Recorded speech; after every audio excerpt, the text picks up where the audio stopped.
Let's talk about grades. Standards-based learning refers to a system of instruction, assessment, and grading. In standards reference grading, scores communicate individual student achievement in relation to Alabama state standards. Grades communicate individual student achievement in relation to standards to our students, their families, employers, and post-secondary institutions. To understand where we are now with grading, it helps to take a look back. In the 1800s, education consisted of one-room schoolhouses with very few students. The communication of grades to parents consisted of a sit-down conversation where the teacher read a narrative that had been written about the student's progress. No numbers were needed. Fast forward to the 1900s. With rapid population growth and a law now requiring all children to attend school, the one-room schoolhouse was replaced with a campus with many students. It was commonplace to have a high school teacher who taught over 100 students. The sit-down conversation with the parent was no longer manageable. This is where numbers came in. It became common practice for the teacher to take everything the student did, put a number value on it, and put it all into one bucket. This bucket with all those numbers would then be averaged together and dumped out into a 100-point percentage.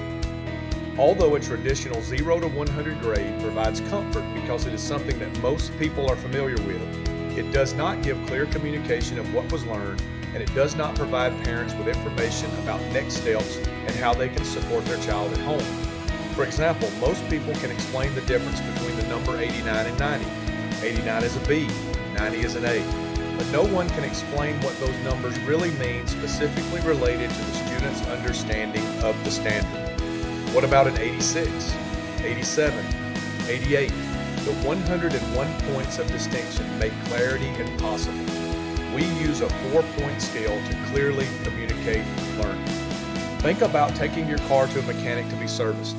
If the mechanic looks at all the different parts of your car and tells you that your car is an 89, this doesn't really give you much useful information.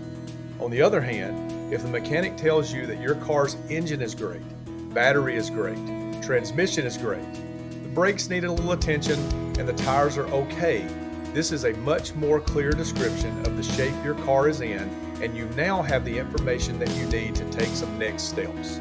Standards-based learning is like a road trip where the destination is proficiency.